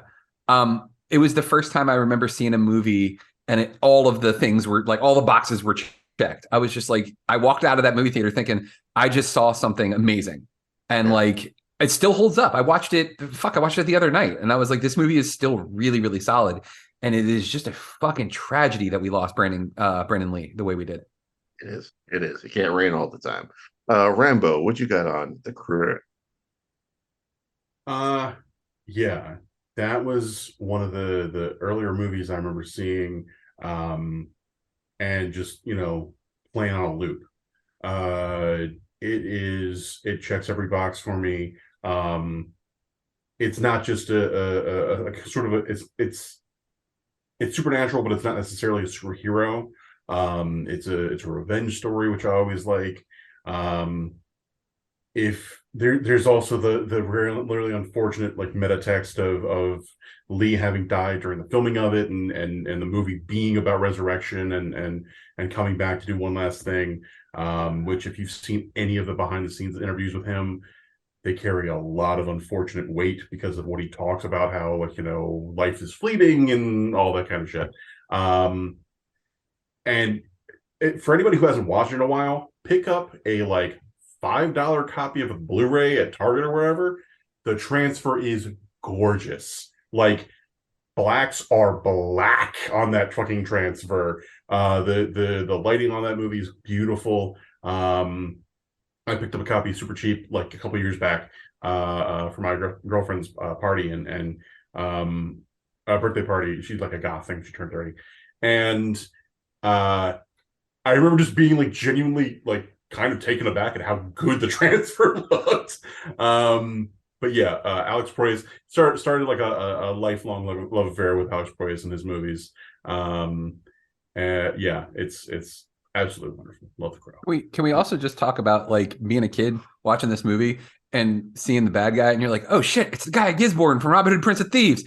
fucking Michael Wincott, like that dude. Michael Wincott. He can talk about anything. It doesn't give him. I don't care what it is. He could talk about anything, and I'm going to be captivated. He could be like, the donuts that were purchased at this store were made strictly of potato flour, and I'd be like, goddamn right. Like he's in Nope. He's great in Nope. He is so good in Nope. What are you gonna say, Jermone? Glass. It's like he ate broken glass for breakfast every morning. It's gravelly for no reason. What do you got anything on the crow real quick, Jermone? I loved it, man. I remember during that time, because like the early 90s, like comic book movies were just garbage, pure garbage. And this was probably one of the shining gems out of that decade. Good. It's great. Ernie Hudson's great. You move and you're a dead man. Great. I say I'm dead and I move. Like, just line after line, man. That grimy ass pawn shop owner. Yes. Yeah. And he puts the fucking jewelry in the gun and then shoots it. Yeah. That is so fucking dope. Speaking of the dude, that pawn shop owner is also a Big Lebowski. All right, it's back over to Team Poprika. Listen, yes. We're MCU heavy. We're 3 deep, Jermone. Do we pick we that next one? I feel like for the culture. Put that on the strength, man. On the strength. Yep, for the culture. Yes. Go ahead for it, sir. That's all you. Yes, sir. We're going to pick another MCU, our next MCU pick here. This one was just a phenomenon. Like, this was, everybody came out to see this one. We're going to go ahead and take Black Panther off of here. Yeah, damn right we're taking Black Panther Respect. off this list. Word. Listen, this is the only movie where I have seen someone bring fried chicken, mac and cheese, and greens to the theater my good, yes. and ate it while watching the movie. And it is the singular greatest theater experience. I mean, why wouldn't you? That's genius. Like, that's... So the people at the front door at AMC were just like, come on in with your fried chicken. Just do what you do. Just do it. Just do what you do, man. I saw it with an open plate and just it's wafting it in front of the places. Talk about it, Jermone. Yeah, I saw people come into the theater in berets and black turtlenecks. I was like, wrong Black Panthers, guys, but we appreciate your effort. We appreciate your effort. Yeah, the heart was there. The heart was there. Ryan Coogler, man, that man can do no wrong. That, like, coming off of like Fruitvale Station and Creed, like clearly smaller pictures, to this like blockbuster and just nailing it is just unheard of. That's like it was a big weight on his shoulders, and he really pulled it off. The story was actually excellent. Like, I like how they painted these characters. They were not, one dimensional. They, like, pretty much everybody in there had flaws. The good guys weren't necessarily all the good guys. The bad guys weren't. They had a point. They had a reason for doing what they're doing. cogent points, horrible execution of said cogent points. Right. Yes. Yeah. Well, not yeah, The I fact mean, on that both ends, yeah. It's like the yeah. fact that when he goes to the astral Quality. plane, when he goes to speak to his father, when he goes to speak to T'Chaka, and he's calling his dad out, and like tears, I mean, fuck, it's getting me emotional just talking about it. Like he's calling his dad out. He was like, "You were wrong. You were wrong for what you did." And like that movie speaks to me on a level of like, you know, honor the past, honor your ancestors, but make your own path. Is Yeah. just he's going to be the king that he needs to be, not what everybody else wants him to be. And like, and just Michael B. Jordan just chewing scenery in that movie. Oh, Just like God damn. that line at the end when he's just like, bury me in the ocean with all the other people who are being brought over here as slaves and escaped. And I'm just like, damn. Like, like I found my daddy with panther claws in his chest. That's the line. I was like, God damn, he did find his daddy with panther claws in his chest. The fact that "Hey Auntie" was an ad lib is fucking genius. Oh yeah. oh shit, that was an ad lib? That was an No ad lib. shit. Hey That was Auntie, all goddamn. him. An ad lib that was used at the Oscars this year Yes, when indeed. Michael B. Jordan came out. Yeah. Nice. Yeah. I don't think enough is Oh, said. sorry, man. Go ahead. Oh, go ahead. I was gonna say not enough is said about Andy Serkis as Ulysses Claw just chewing scenery. Like, Fun villains. Bring back fun villains. yeah. Truthfully, like one of the biggest disappointments for that movie is his death. I'm like, that's all we're gonna get of him. Yeah. We can't get more of that because he's just so fucking good. Yeah. And his transformer arm that he had, that shit was dope. Yeah. I learned a new word to describe how I've been feeling. What letter does this word start with, James? It starts with the words, the letter C. Okay, just wanted to make sure.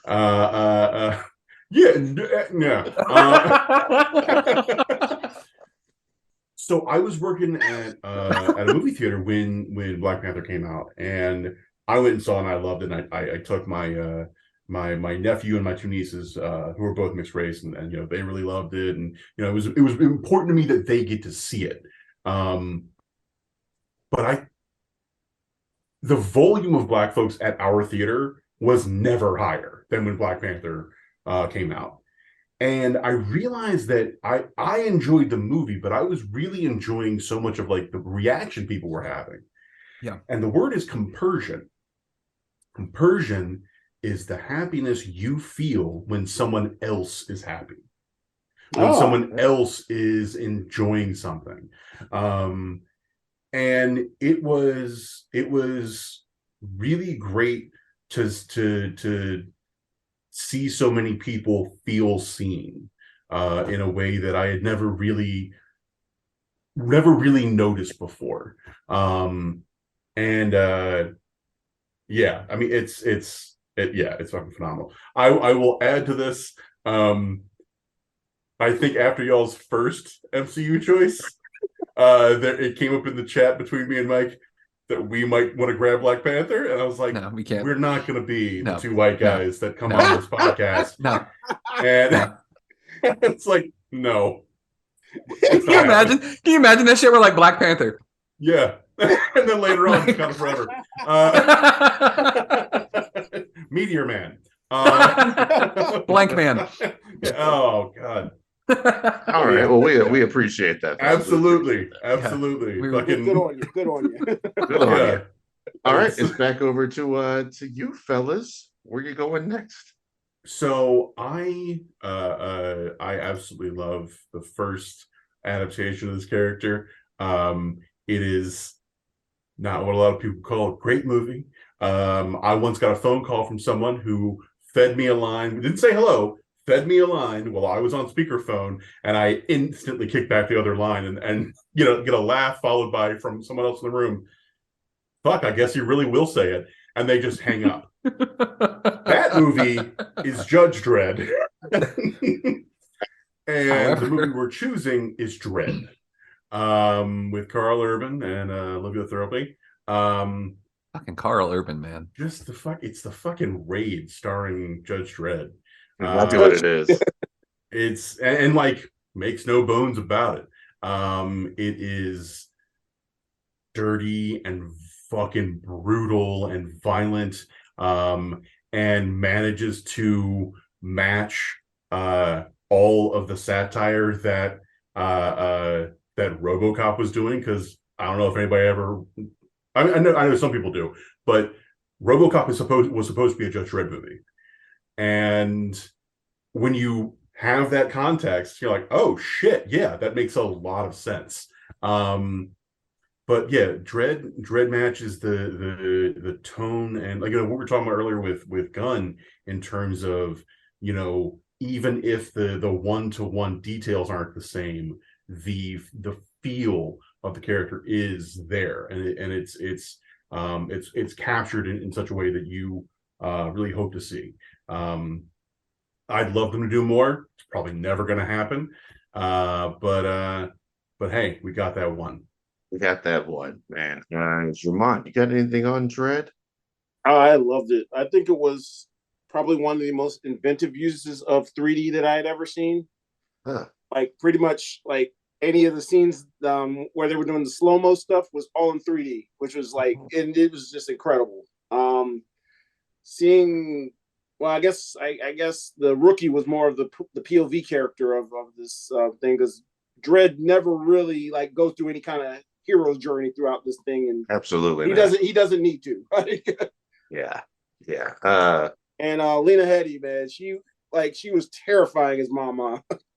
Yeah, that whole some 3D or being tossed off the top floor, and that long journey that you take the way down till she splats at the very bottom is one of the better scenes in the movie, I think. Mike, man, what you think about Dread? I can't say the disappointment is the first gut reaction, but the fact that we didn't get to see Rob Schneider, a little disappointed. No, like I hurts, not angry. Yeah, just, just like it's not like he wasn't doing anything. Let's be real. He was fucking busy. Yeah. Now I remember seeing the first one. I remember seeing the Stallone one and being like, what the fuck is this? And like just never really enjoying it. I'm stuck on a deployment. And if any of y'all were enlisted at any point, you know that sometimes you got a lot of just dead time where you ain't doing shit. And I was reading anything I could get my hands on, and somebody had some Judge Dredd comics, and I was like, fuck, what else am I gonna do? And I read through, I was like, this is so much better than what we got. And then I remember getting back stateside, and they were like, hey, they're gonna make a new one. I'm like, oh fuck, are you serious? And then a few years later, it came out. And I remember getting a chance to see it in the theaters, and I was like, I like when they take a comic book movie and they take the comic book and throw it up on the screen, but they do it well. Not like just one for one, but they grab enough of it to get the soul of the thing and put it on the screen. And like Carl Urban just like killed it, just absolutely killed it. Everybody in this was good. Just a solid flick from start to finish. Agreed on all points. Yeah, and it really is just great with Judge Dredd, which I definitely appreciate. Back over to us. Jermone, we got 4 MCU movies in a row. Yes. Do you think it's time to hang back for a second? Possibly. I feel like that next one might be safe, so yeah, I think we should probably deviate there. My question is, do we go the next one down or the one below that? I say go the next one down, man, because that still gets love in the streets. That is a pretty solid one, yeah. All right then. Our next joint, man, the second movie in a trilogy, right before these things got really big. It kind of gave us an introduction to what superhero movies could be, continuing the events of the first movie and character development and all that kind of good shit. The director would come back to superhero movies years later with Doctor Strange. That is Spider-Man 2. That's what we're taking next. Motherfuckers. Yeah, that was definitely going to be on the list. You motherfuckers. No, we will be motherfuckers for this. I can't hate you for it. It's a great choice. Yeah, it's that business. It the best of the Tobey series is one of the best Spider-Mans out there. Alpha Molina as Doc Ock is just fucking entertaining. Power in the sun in the palm of your hand and all that good shit. I love this movie. Jermone, what you got on it? Yeah, they got the origin story out of the way, so they went just straight into it with this one. Yeah, all the action was solid in there. You had a pretty compelling villain in Doc Ock. I love that extra touch where they had basically the arms almost controlling him, or he was like in constant battle with the arms. But he wasn't just doing stuff just to do it. It wasn't evil; it's a psychological thing. Right. I mean, between that and then losing, like literally just losing his wife like that, I mean, that'll do something to you. Well, do something to a man. Great Geek Refuge, which y'all got on Spidey too. It was obviously on the list. Yeah, it's definitely on our list. The scene where he saves everybody on the train and he passes out, and he's a hero. They're carrying him back, and like the one guy goes, "He's just a kid. He looks like my son." Like that was like it literally giving me goosebumps just talking about it, because that scene was so emotional. Because like you saw that it wasn't just him protecting New York City. Fucking New York City was protecting him, and he was theirs, and he protects. It was just this awesome moment, and like Doc Ock shows up and they all stand up and they're like, if you want Spider-Man, you're going to have to come through us. And I'm like, fuck yeah, dudes. Yes. Like, very well. Yeah, exactly. And then he does. But like, yeah, didn't work out too well, but still. The heart was there. Yeah. I love that movie. I love that scene, like I just mentioned, but also like, I love Sam Raimi. Like some of my favorite horror movies of all time are his, and all of his Sam Raimi shit is there. He does the fucking the Steadicam thing with the Doc Ock arms, and like if you've seen Evil Dead, he does it there. And I was like, oh, it's the thing. He's doing the thing. Like he does it in Doctor Strange as well. But like, I love getting to see the not. I love when you can tell like a director's like signature. His thing. Yeah, exactly. His signature. Thank you. Like you can tell that he added that little piece there. Also, too, the fact that he throws Bruce Campbell and everything is just fantastic. Yeah, and his brother always shows up too. Yeah, the whole horror sequence in the hospital surgical suite. Where like Spider-Man 2 becomes a straight up horror movie for about 2 or 3 minutes. Yeah. And you really get an idea of like, oh, this is the kind of danger he's going to be facing. Like, this is what we're setting up. Yeah. God, Molina is so fucking good in that movie. Just chewing scenery the whole time. And he manages to be, both, when he's not got the arms on, like genuinely sweet and kind and warm, and then just a total like bastard later on. And yeah, like the train fight and the whole sequence in the coffee shop where Peter saves Mary Jane, and fucking Octavius chucks the taxi through the plate glass window. Yeah, it's not just one of the best pre-MCU superhero movies. It's one of the best superhero movies, period. Yeah. I like seeing, because through this one, you see the toll that being Spider-Man takes on Peter in his personal life as well, with Mary Jane, with his, his relationship with Harry deteriorating. Then he has spider fluid dysfunction syndrome too. Like at one point, superhero impotence. Yeah, exactly. Are you struggling to produce spider fluid? If so, consult a doctor. This mutant growth hormone. All right, Team Great Geek Refuge. Fuck. I love this movie so goddamn much. I love this movie so much. We just went to Disney World on vacation. I took my family to Disney World. And there's a spot in Hollywood Studios, if you've never been. Hollywood Studios originally was built to be like that whole like 1940s era golden age of Hollywood themed thing. If you know where it is, you can find it. And I sent you a picture of it, Rambo, at one point. There's a gift shop. And in the back of the gift shop, there's a fucking jetpack and the Rocketeer's helmet in the background. And I was so excited when I saw that. I snapped a picture. I was like, Rambo, look, I found it. The fucking Rocketeer is such a goddamn good movie. And it does not get the love it should. Just an absolute solid flick from start to finish.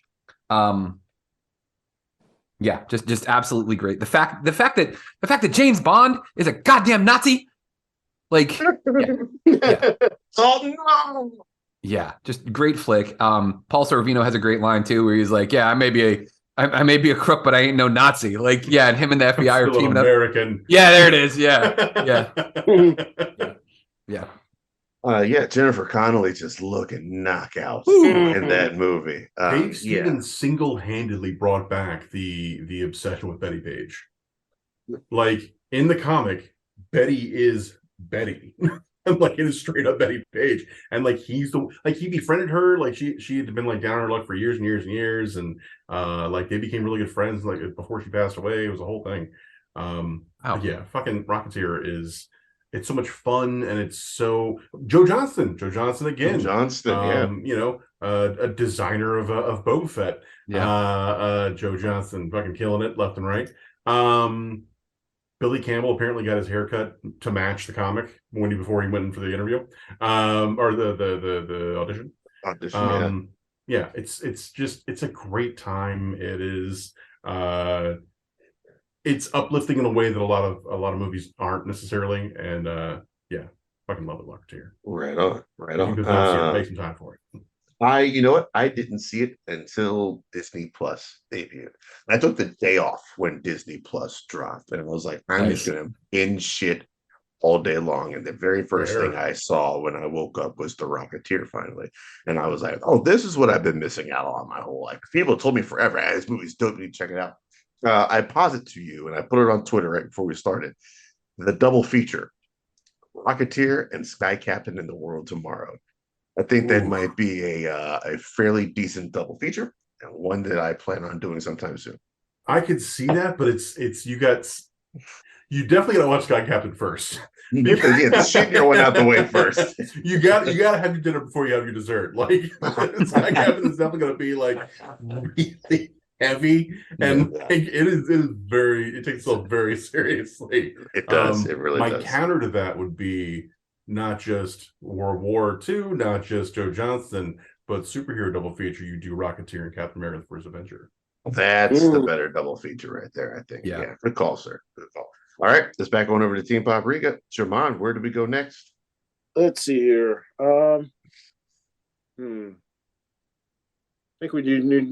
think we should kind of go off the beaten path here a little bit. Matter of fact, I would say that message you sent me, that last message. Yeah, let's take that real quick fast. Okay.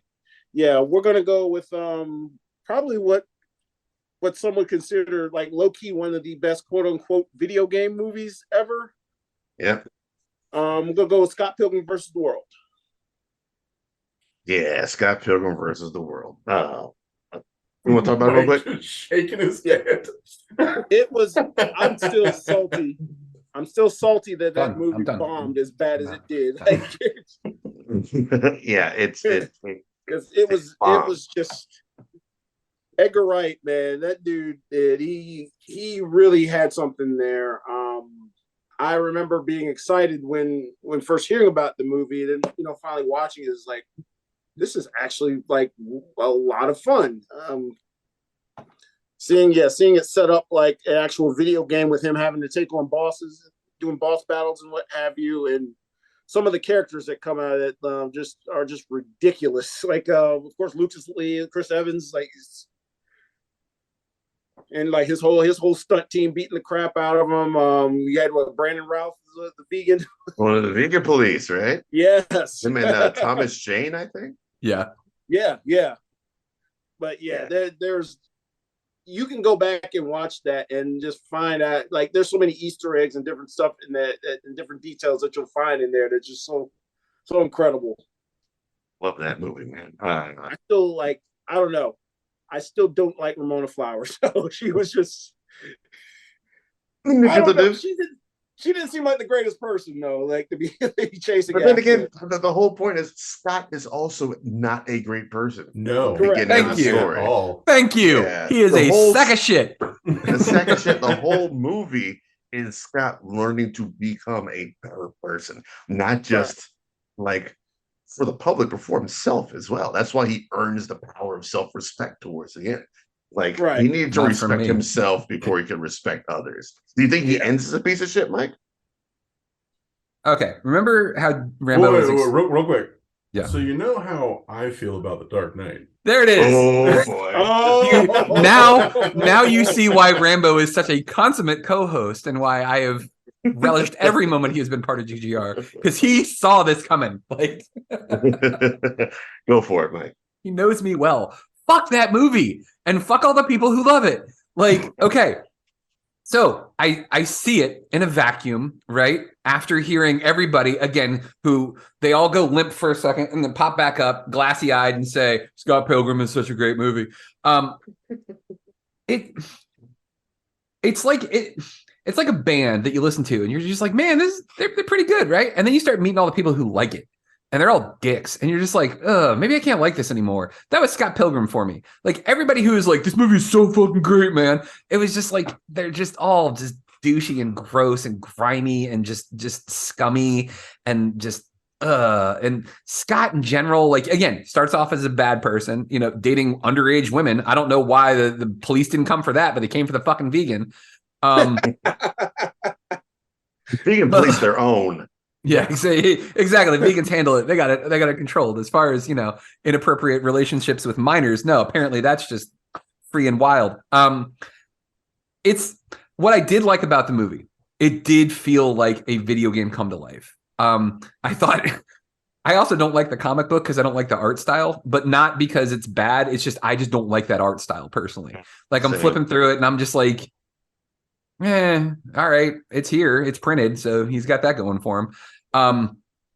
There's so much good to it, and like, it's one of those things where it's like Michael Cera's funny, like fucking Chris Evans is in it, Brandon Routh is in it.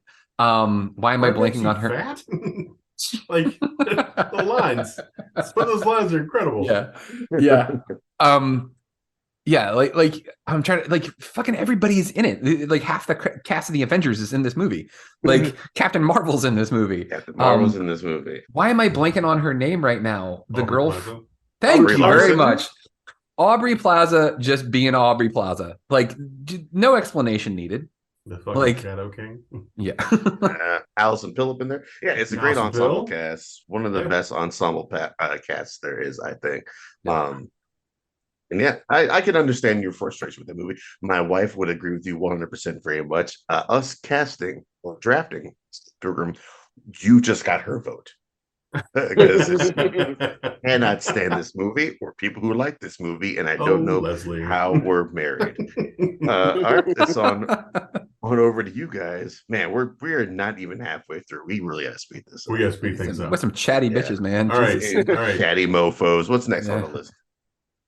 Mike, which one are we doing? Do it. Choose. Oh God. Oh God. Oh God. Oh God. Sophie's Choice. No, that's not a comic book movie. Okay. A great Meryl Streep movie, though. It's Okay. a phenomenal Meryl Streep movie. Um, Come on.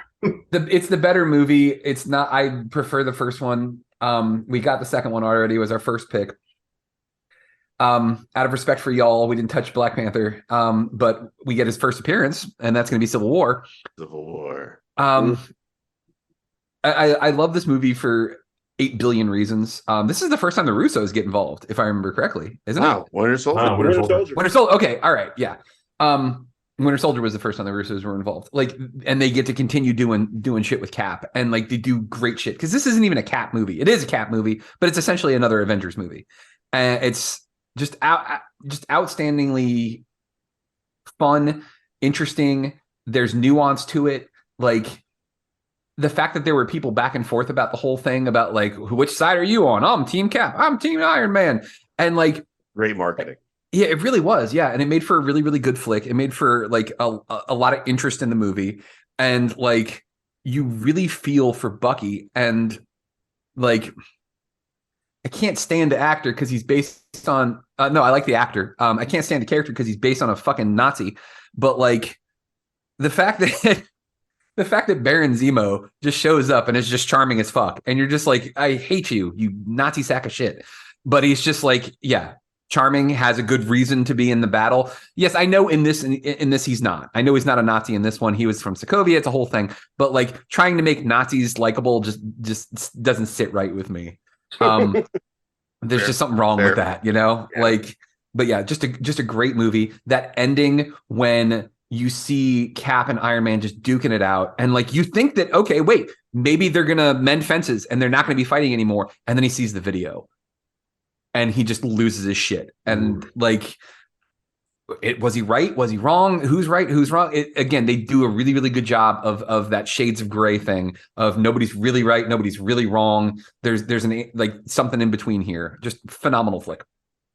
Phenomenal flick. Rambo, what you got? Yeah, second all of those things. Black Panther coming to terms with his own sense of vengeance and realizing, the dead are not, or the living are not yet done with you, is one of the best lines in the MCU. One of the best lines in MCU, and also gives way. If not for that line, we don't get the Zemo dance. In we don't get the Falcon. Zemo dance. We have. I'm ruled as a phenomenal performance, but just really impressed across the board. And I went in that movie being like, oh, Team Cap, I'm Team Cap. Whatever it is, I'm Team Cap. And then you leave that movie, you're like, shit, I don't know how I feel about that. My partner Katie managed to give me tickets to the Q&A that the Russo brothers did before the movie dropped.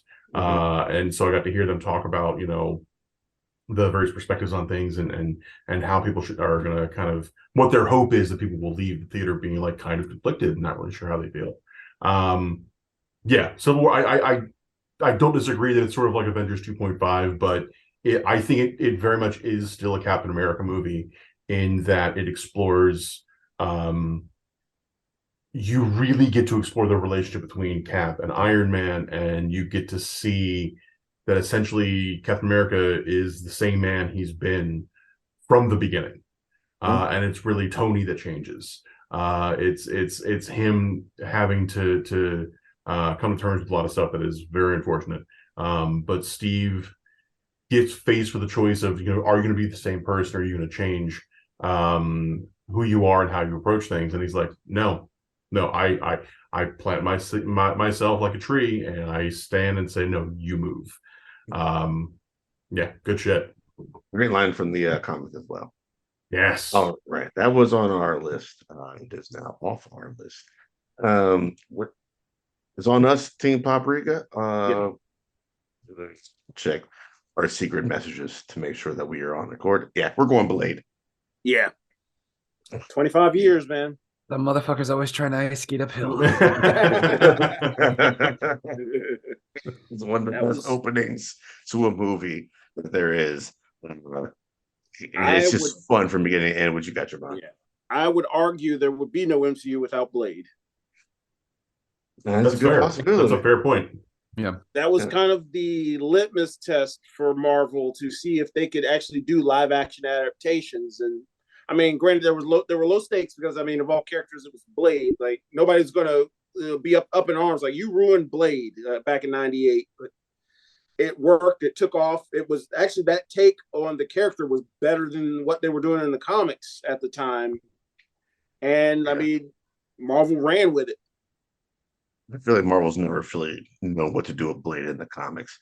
But this movie is dope as shit. Christopherson getting his shine all throughout. You guys got anything? Geek Refuge on Blade real quick? I just want to point out that you want to talk about good casting for a villain. Like Stephen Dorff is the douchiest. He's the douchiest of douches. He is Frost. Yes, but I'm just saying, like, just exudes douche, and like he plays a douche, and it's perfect. Like, yeah, it's just like it's very meta, and like recently, I don't know if you've seen his interviews and shit where he's shitting on superhero movies, and then like if you look at his IMDb, he did a shitty superhero movie recently. Oh no! Well, I remember seeing him in some commercials some years back for some kind of vape thingy or whatever, and I was like, that tracks. Yeah. Oh yeah, Not no, he that long totally ago. looks like a dude who would vape. Yeah, like he just yeah. Why do I smell cotton candy? Oh, that's my vape. Fuck off, Steven Dorff. God damn it. God damn it, Dorf. All right. Back over to you, Great Geek Refuge. I do love Blade. I love Snipe's performance in that movie, and I love so many things they set up that movie that has like one of the strongest openings in any action movie period. But it's not. It kind of peaks and then drops off in terms of quality overall, whereas Blade 2 really is consistently good throughout. Yep. So yeah, fucking Jared Nomak as a villain, like. Where the fuck did Luke Goss come from, and like where's he been? Just coming in, just Shakespearean with it, like really, like making you feel some shit. Guillermo del Toro getting the chance to have a great fucking time making some vampire shit before he then went on to do The Strain. Which he set a lot of that up too in absolutely Blade did. 2. Like the whole jaw separating and the yeah. It's you get fucking Ron Perlman, you get Donnie Yen showing up as a vampire hunter like the whole fucking team. It for me it manages to be just silly enough and really kind of give us more of like a sci-fi fantasy element as opposed to the initial Blade, which is much more. I feel like it's a little more grounded than the second one, and I really just enjoy Blade, like and the prop design and shit, like the pistols Blade. with the blade with the fucking the knives on the ends of them and shit. Like, oh, it's awesome. Yeah. Awesome. All right, what's y'all's next pick? Blade 2. Was that not clear? Oh yeah. The Great Geek Refuge for their 19th pick selects Blade 2. Perlman. This is the first time I think I'd ever known Perlman. Really? That I can think of, because this is before Hellboy, right? It was definitely before Hellboy. Unless you watched Beauty and the Beast back in the day. What did it? Beauty and the Beast is the first time. I think it did. Hold on. Him and Linda Hamilton, yeah.